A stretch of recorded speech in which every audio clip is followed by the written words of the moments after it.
Érico Veríssimo foi um escritor brasileiro da segunda fase modernista, chamada de fase de consolidação.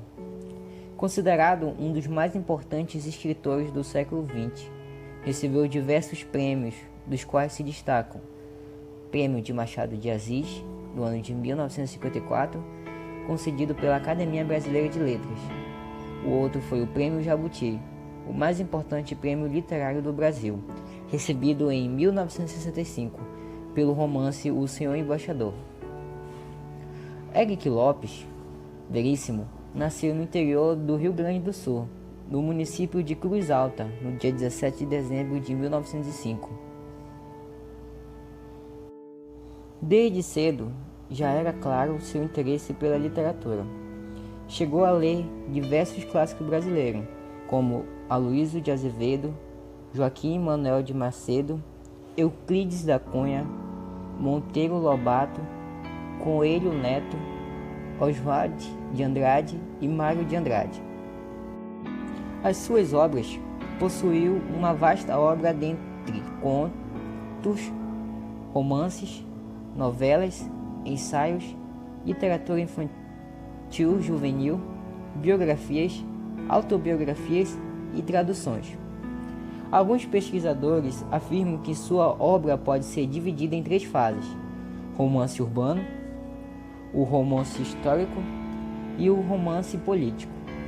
As suas obras são Fantoches, de 1932, Clarissa, de 1933, A Vida de Joana, de 1935, Busca ao Longe, de 1935, As Aventuras do Avião Vermelho, de 1936.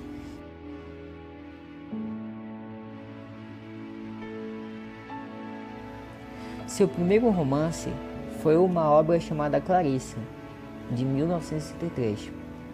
Ele faz um retrato real e sem muito drama da passagem da adolescente Clarice para a vida adulta. Aos 13 anos, Clarissa se muda de uma cidade do interior para a capital, onde vai estudar para ser professora. Ela se muda para a pensão de sua tia Eufrasina. O livro mostra, através de olhar otimista da jovem, o cotidiano em que ela vive e como enxerga as pessoas que moram ali. A obra faz um retrato do Brasil na década de 1930 e tenta mostrar as mudanças que aconteciam naquele período. Acredita-se que a cidade para a qual Clarice se muda é Porto Alegre, devido a algumas descrições. No livro, o autor não especifica a localidade. Na pequena pensão, ela conhece a infiel Odina e seu marido Barata. Tônico, um menino com deficiência física, e sua mãe Dona Tatá. Levinsky, um judeu comunista, e o músico Amaro, que é apaixonado por Clarissa. Amaro é um personagem que chama a atenção. Ele é um bancário que sonha em ser pianista e está sempre compondo. Ele possui uma paixão secreta e platônica por Clarissa. A personagem principal se torna amiga de Tônico, o menino deficiente que tem apenas a mãe, uma pessoa simples, que precisa trabalhar de costureira para sustentar o filho. Clarissa chega a ter contato com o Dr. Maia, que mora na casa rica ao lado da pensão.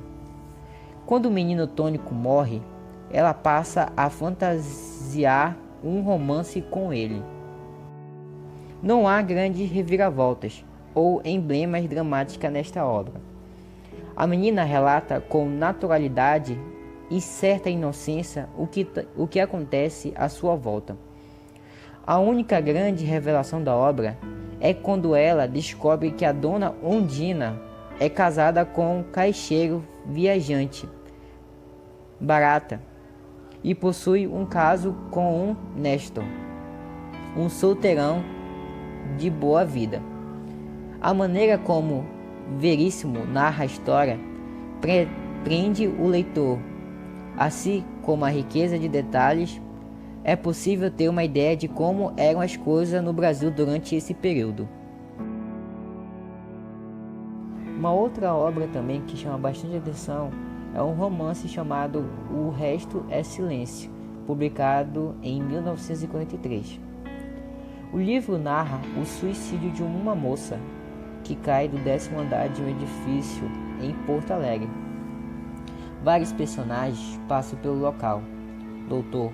Luiz Tosa, um desembargador aposentado. Norival, um homem de negócios à beira da falência.